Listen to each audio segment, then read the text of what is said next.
If you're experiencing issues with the EAFC25 update getting stuck, follow these simple steps to troubleshoot and resolve the problem. Step 1. Check your internet connection. Ensure that your internet connection is stable and working properly. You can do this by running a speed test or trying to access other online services.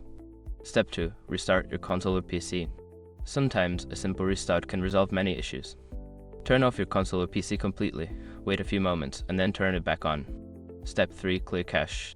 For consoles, clear the cache by holding the power button until the system shuts down, then unplug it for a few minutes.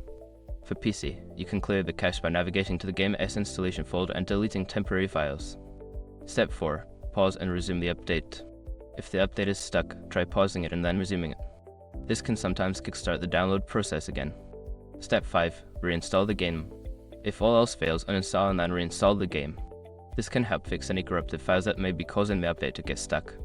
By following these steps, you should be able to resolve the issue with the EAFC25 update. If problems persist, consider reaching out to EA support for further assistance.